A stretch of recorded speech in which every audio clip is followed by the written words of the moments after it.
Co dzisiaj usłyszysz na tym filmie, to będzie dla Ciebie szokujące albo nawet denerwujące. Kiedy weszłam do baru, te pierwsze 30 sekund nauczyły mnie patrzeć na ten kraj, Włochy, innym okiem. I dopiero wtedy zrozumiałam, gdzie jestem. Kiedy wyjechałam w 1989 roku z Polski i przeleciałam prosto do Rzymu, zderzyłam się z inną rzeczywistością. Uciekłam z PRL-u, a trafiłam do kraju, gdzie jest całkiem inna kultura, całkiem inne myślenie i całkowicie inny klimat. Dzisiaj opowiem Ci historię, o której nikt nie mówił. Nie usłyszysz tego ani w telewizji, ani w żadnych mediach. To jest moja historia. Zostań do końca, a dowiesz się, o czym będę dzisiaj rozmawiać. Kiedy przyleciałam właśnie w 1989 roku i moje pierwsze kroki były w Rzymie, przy Watykanie, gdzie poszłam kupić sobie tą słynną kanapkę tramezzino, a potem wypiłam espresso. Pierwsze moje wrażenie, kiedy weszłam do tego włoskiego baru, czyli kawiarenki, było to, że jest bardzo dużo ludzi i jest bardzo gwarnie i ludzie stoją i piją kawę. Stoją. To dla mnie było szokujące, że nikt nie siedzi, nikt nie szepcze, nikt nie patrzy w drugiego człowieka. Wszyscy stoją. Z tyłu za tymi ludźmi była kolejka, żeby dojść do lady. Ja tak samo musiałam stanąć, żeby wypić kawę. To stałam w kolejce, żeby ludzie, którzy piją kawę przy ladzie, odeszli i ja przyjdę do tej lady i wypiję tą kawę. To było dla mnie tak szokujące, że po prostu myślałam, że jestem w jakimś kurniku. Szum, bla, bla, bla, ludzie rozmawiają, jeden obok drugiego stoi, jeden drugiego dotyka łokciem, stoją ramię w ramię, niektórzy ze sobą rozmawiają, a niektórzy po prostu tylko piją kawę i wychodzą. Ale to było dla mnie tak szokujące, że przez pierwsze dni nie mogłam uwierzyć, że ja jestem w takim gwarnym kraju, gdzie wszyscy mówią do siebie ciao bella, ciao, buongiorno, arrivederci, buongiorno avvocato, buongiorno avvocatessa. Ja byłam zaszokowana. Tak tutaj jest. Dopiero po czasie zrozumiałam, co to znaczy iść do baru wypić kawę. Dla Włocha to nie jest zwykła kawa, dla Włocha to są relacje z drugim człowiekiem, to jest kontakt z drugim człowiekiem, to jest bliskość z drugim człowiekiem. W takich barach nawiązują się znajomości, przyjaźnie i w takich barach ludzie poznają swoją drugą połówkę. I to jest nagminne, zwłaszcza w dużych miastach, takich jak Rzym, gdzie biura są w dużych budynkach i na przykład ludzie wychodzą z tych biur, idą do baru wypić kawę, to znaczy drugą kawę, bo piją najpierw zanim pójdą do biura, do pracy. I też spotykają różne osoby. Idą do baru i przypadkowo powiedzą do kogoś buongiorno. Prego, posso offrire un caffè? Tak się zachowują do obcych ludzi, do obcej osoby, która codziennie przychodzi i po prostu ją wita. I tak to wygląda, że w takich barach powstają nowe małżeństwa i to jest piękne. Napisz mi w komentarzu, czy idąc codziennie do polskiej kawiarenki, ty albo ktoś inny, czy poznał drugą swoją połówkę. Jak to wygląda w Polsce? Bo ja jestem oderwana od polskiej rzeczywistości i nie wiem, jak to wygląda w Polsce. Jestem tutaj 37 lat, a zanim wyjechałam z Polski, w PRL-u nie było takich kawiarenek, jak teraz są w Polsce. Czyli kawiarenki są plus minus podobne do włoskich. To znaczy nawet nie wiem, czy plus minus podobne, bo ja nie wiem, jak teraz polskie kawiarenki wyglądają. Czy są takie bary, że z buta wchodzisz do baru, czyli do kawiarenki i przy ladzie pijesz kawę. Czy koniecznie trzeba się rozsiąść? Bo za moich czasów były kawiarenki, gdzie trzeba było wejść, zostawić palto w szatni i usiąść do stolika, przychodziła kelnerka, podawała menu i się zamawiało kawę, jakieś ciastko, jakiś napój. O tak to wyglądało. A tutaj jest całkiem inaczej. To dla mnie było tak bardzo szokujące, że ja nie mogłam zrozumieć, jak można wejść do kawiarni i wypić kawę dosłownie w 30 sekund. No bo ta kawa, to espresso, to jest tak malutkie, dosłownie jeden łyk. Ale historia jeszcze z barem nie jest skończona. Tutaj w Rzymie, czy w małych miasteczkach jest pełno tych kawiarenek, czyli pełno barów. I na jednej ulicy w odległości kilku metrów, 10 metrów może być następny bar, gdzie ludzie idą i piją kawę. I nie ma tak, że bar splajtuje. Po prostu tutaj ludzie mają kulturę picia kawy poza murami swojego domu.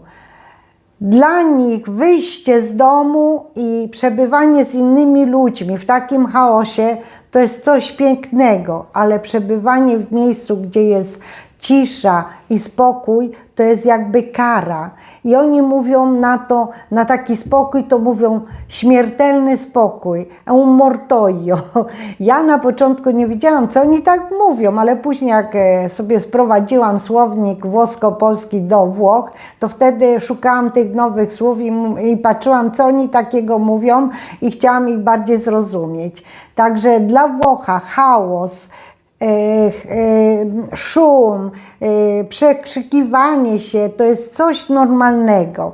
I teraz ty jak przylatujesz do Włoch, czy przyjeżdżasz swoim samochodem i wchodzisz nie mówię do sklepu, bo w sklepie to są zawsze takie szumy, hałasy i tak dalej, ale wchodzisz do kawiarni, żeby się zrelaksować i wypić tą kawę, no to właśnie przeżyjesz taki szok. Taki szok, jaki ja przeżyłam 37 lat temu. Następnym szokiem dla mnie było to, jak po pół roku mojej pracy z babcią i dziadkiem, opiekowałam się babcią i dziadkiem tutaj w Rzymie, poszłam pracować szybko do restauracji jako kelnerka.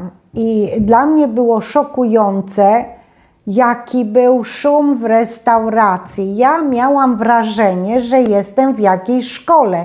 No bo idźcie do jakiejkolwiek szkoły, to słyszycie tylko taki wielki szum, bzz, bzz, bzz, bzz, dzieci krzyczą, gadają, przekrzykują się.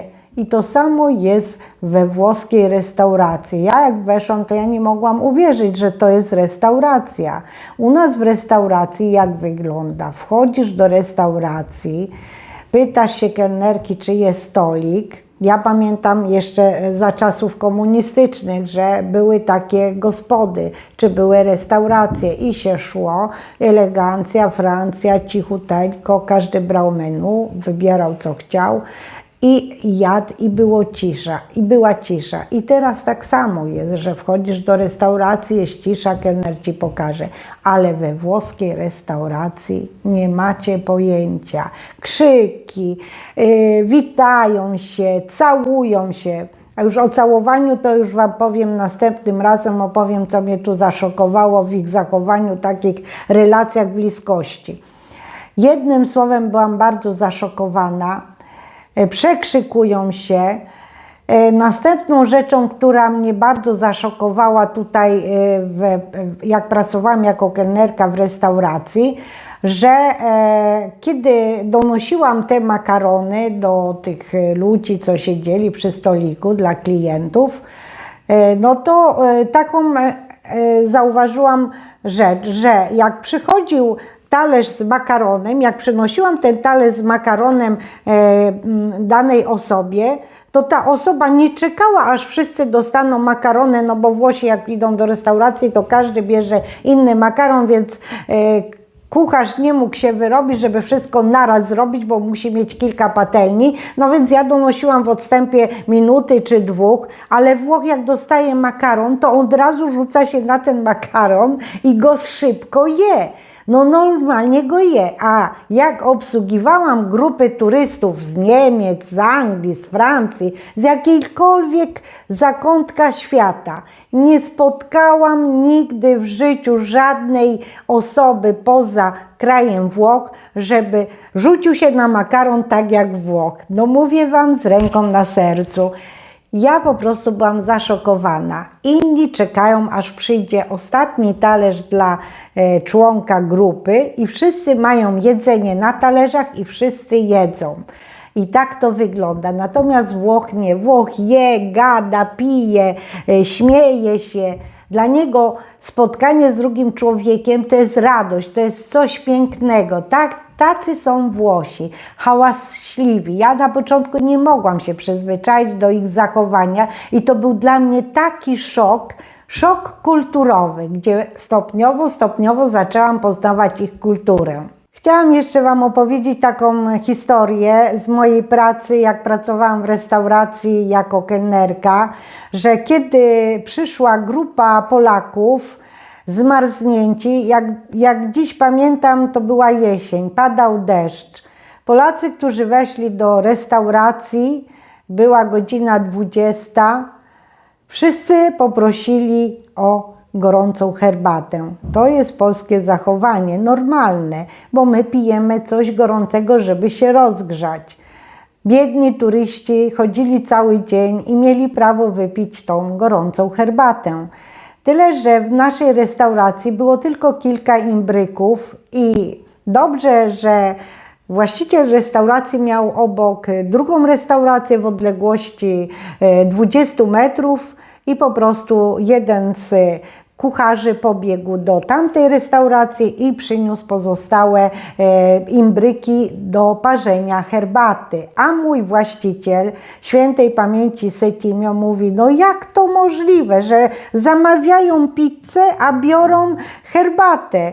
No ale ja mówię, my w Polsce pijemy do obiadu i do kolacji pijemy herbatę. Polacy tak nie piją wody. Jeszcze to były pierwsze lata 90., więc to było takie nowe, że tak zaczęli przyjeżdżać Polacy do Włoch i jeszcze w Polsce nie było takiej kultury picia wody z butelki, tylko picia herbaty, no bo my w Polsce byliśmy nauczeni, że pijemy herbatę albo kompot do obiadu, albo kompot, a tutaj kompotów nie ma, tylko kompotów owocowych tutaj nie ma, w żadnej restauracji nie ma kompotów owocowych, a tylko jest woda naturalna, niegazowana i woda naturalna gazowana i mogą być jakieś, soków też nie mieliśmy. Muszę wam powiedzieć, że soków takich w kartonikach też nie mieliśmy.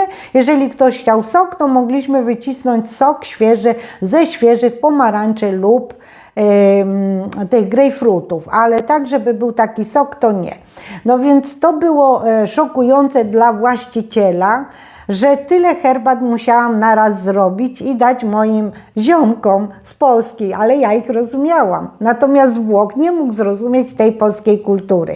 Natomiast Włoch jak jedzie do Polski, to tak samo się dziwi, jak Polacy mogą właśnie jeść i pić coś gorącego. Następną rzeczą, którą zauważyłam, to muszę wam powiedzieć szczerze, że Włoch po obiedzie, jeżeli zje przez przekąskę, pierwsze danie, drugie danie, dostawkę, to później bierze jakiś deser i na końcu pije kawę. I jak już Włoch wypije kawę, to już jest koniec. Może jeszcze wziąć jakiś nalewkę taką, która powoduje, że się lepiej trawi. I taką nalewkę taka nalewka nazywa się digestivo, czyli digerire, czyli pomaga w trawieniu. Digerire znaczy strawić dobrze. No i Włoch po obiedzie, żaden Włoch po obiedzie nie pije cappuccino. To jest następna rzecz, która jest inna niż w Polsce, bo Polak może wypić cappuccino rano, przed południem, w południe, po południu, wieczorem i o północy. Natomiast Włoch pije cappuccino tylko do południa. Już później cappuccina nie wypije. Wręcz przeciwnie, nawet mogę powiedzieć z ręką na sercu, że pije do godziny 11 cappuccino. Po 11 nie pije cappuccina. Dlatego ja, jak piłam cappuccino po południu, to właściciel restauracji, właścicielka, ich dzieci mówili do mnie: Ewa, no co ty, cappuccino pijesz? Ja mówię: tak, no bo mam ochotę na cappuccino. My nie pijemy tak cappuccina. I wtedy zrozumiałam, że jestem jakimś wyjątkiem, że trzeba się dostosować do włoskiej kultury i trzeba pić cappuccino, kiedy się pije, a kawę pije się w takich godzinach, jak piją Włosi, czyli rano, w południe, po południu i wieczorem. A to, co teraz Ci powiem, to będzie wielkim szokiem dla Ciebie, bo tylko w domach się robi tak, że jeżeli nam smakuje coś tak bardzo, to my bierzemy kawałek chlebka i wymuskamy to i zjemy, ale nigdy w życiu nie robimy tego w miejscach publicznych. Tak zostaliśmy wychowani w naszych polskich rodzinach. Kiedy przyszłam tutaj do restauracji i ludzie wymuskiwali kawałkiem chleba talerz i wymuskiwali cały ten sos po zjedzeniu makaronu z jakimś sosem, to ja byłam zaszokowana. Ja mówię: jak to możliwe, że on tak wymuskuje? Wręcz przeciwnie, przychodziły słynne osoby do tej restauracji i jeżeli ktoś z towarzyszy, czy tam z jakiś tam narzeczony, czy mąż, czy dziecko zostawiło sos na talerzu, to obok ta osoba brała ten talerz i wymuskiwała. Ja byłam w wielkim szoku. Robiłam takie oczy i tak mi chodziły. A co się dowiedziałam od właścicielki restauracji, od Deli i od Setimia, że to jest oznaka, że im bardzo smakuje jedzenie. Wręcz przeciwnie, jeżeli ktoś zostawił coś na talerzu, a zwłaszcza Włoch, bo może cudzoziemiec to mógł zostawić, bo nie te smaki i tak dalej, ale jak Włoch zostawił coś na talerzu, to właścicielka kazała mi iść zapytać się, co się stało, że nie zjadł do końca. Bo normalnie każdy Włoch, który idzie do restauracji i coś mu bardzo smakuje, wymuskuje talerz. Więc to było dla mnie takim szokiem, szok kulturowy. I to wymuskiwanie z talerza sos tym kawałkiem chleba to się nazywa la scarpetta. La scarpetta. Napiszę Wam u góry tutaj, jak to wygląda i może znajdę jakiś obrazek, to Wam wkleję na tym filmie. To było dla mnie bardzo szokujące. Cóż jeszcze dla mnie było bardzo szokujące? Następną rzeczą, która była dla mnie szokująca, to właśnie przywitanie gości w restauracji. Ja byłam nauczona, że jak się wchodzi do pomieszczenia, to trzeba powiedzieć dzień dobry. Natomiast tutaj, jak się pracuje w restauracji czy w barze, bardziej w restauracji niż w barze, bo w barze to bardzo dużo ludzi się przewija, więc zwłaszcza w takim dużym mieście jak Rzym, więc ten barzysta nie mówi dzień dobry, jak ktoś wchodzi do lokalu, ale za to przywita się z klientem przy samej ladzie. Natomiast w restauracji jest tak, że kelnerka, właściciel, właścicielka ma powiedzieć do klienta dzień dobry, słucham. I wtedy klient mówi: jesteśmy 3 osoby, czy jest stolik dla nas na 3 osoby? Albo mówi: czy mogę zarezerwować stolik o tej godzinie? I to brało się rezerwację, pisało się rezerwację, albo szukało się stolika dla 3 osób. A w Polsce jest inaczej. W Polsce my wchodzimy, mówimy dzień dobry, I zdarzyło mi się, jak mieszkałam w Polsce, że jak wchodziłam do restauracji, to nikt się nami nie interesował. Ja już mieszkałam, znaczy chciałam powiedzieć, jak zamieszkałam we Włoszech, a przyjeżdżałam do Polski i szłam do restauracji zjeść, to było dla mnie bardzo dziwne, że ja wchodziłam z moim mężem do restauracji, chciałam się zapytać, czy jest jakiś stolik i nikt do mnie nie mówił ani dzień dobry, ani dobry wieczór, nikt nie podchodził. Ja po prostu sama szukałam kelnera, sama szukałam kogoś i pytałam się, czy mogę tutaj usiąść, a oni mówili, niech pani sobie wybierze tu albo tam, ale nikt w ogóle na mnie nie zwracał uwagi. A tutaj jest całkiem inaczej. Wiecie, jaka jest dewiza tutaj? Jaka jest mentalność? Tu jest taka mentalność, że klient to mój pan. Więc klient to jest coś świętego. Ja pracuję dla tego klienta. Ja mam go traktować jak jajko, jak jajeczko, bo ten klient, który będzie obsłużony dzisiaj, on nawet po 10 latach, jak przyleci do Rzymu, przyjdzie do tej restauracji. To też jest ważne, bo w tej restauracji robią słynne tiramisu. Ja też się nauczyłam robić tiramisu. A w ogóle to tak a propos, jeżeli ktoś chce zobaczyć, jak się gotuje po włosku, to ja mam 2 kanały kulinarne. Jeden nazywa się Mangiare Łewki, tutaj napis masz u góry, a drugi nazywa się Przepisy jak u babci. Ten drugi otworzyłam rok temu, więc tam nie ma za dużo przepisów, natomiast na kanale Mangiare Łewki macie bardzo dużo przepisów, jest playlista i jest playlista właśnie z deserami i mam nagrane 3 czy 4 rodzaje tiramisu. Wejdźcie i oglądajcie. Ale wracajmy do tego właśnie zachowania. To właśnie było coś nowego dla mnie, bo ja na początku nie mówiłam do ludzi dzień dobry i nawet dla mnie to było coś, ubytek na honorze. Wchodzi do restauracji, to on powinien do mnie powiedzieć dzień dobry, a nie, a tu jest odwrotnie. Dzień dobry i do widzenia. I bierzesz od klienta palto, zawieszasz było takie przy wejściu takie pomieszczenie, gdzie się wieszało wszystkie te płaszcze, zwłaszcza jesienią, zimą i wiosną, i doprowadziłeś klienta do stolika. Teraz mam do Ciebie pytanie, jak wygląda prawdziwe życie w dużych miastach polskich, w Warszawie, w Krakowie czy w Gdańsku? Jak wyglądają polskie restauracje? Czy Ty wchodzisz do restauracji i jesteś mile obsłużony? Czy wchodzisz do restauracji i musisz sam szukać sobie stolika, musisz krzyczeć, żeby podszedł do Ciebie kelner? Napisz mi to w komentarzu, jestem bardzo ciekawa, bo ja tutaj mieszkam i od czasu do czasu jestem w Polsce, więc ciężko mi określić prawdziwe polskie życie. I jeszcze następne pytanie mam do Ciebie. Jeżeli byłeś we Włoszech i byłeś w restauracji, to napisz mi Twoje odczucie. Jestem bardzo ciekawa, jakie miałeś pierwsze uczucie, jak weszłeś do restauracji włoskiej, czy weszłeś do włoskiej pizzerii i do włoskiego baru, żeby wypić espresso.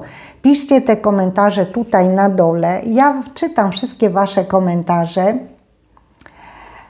a wszystkich nowych widzów, którzy zawitali dzisiaj na ten kanał, zapraszam do subskrybowania, do komentowania i do lajkowania, a przede wszystkim do subskrybowania z zaznaczeniem dzwonka, bo jak zaznaczysz dzwonek, to będziesz powiadamiany o wszystkich nowych filmach. A do wszystkich widzów też mam bardzo prośbę, żebyście mi pomogli dobić do wakacji do 5000 subskrypcji. Ja wierzę w Wasze siły, wiem, że możecie dużo zrobić, bo grupa może dużo zrobić, ale też każdy człowiek może dużo zrobić, więc jeżeli Ty przyciśniesz na ten dzwonek subskrypcja, to będzie dla mnie wielkie szczęście. A ja z Wami będę się zawsze dzielić moimi spostrzeżeniami tutaj we Włoszech, moimi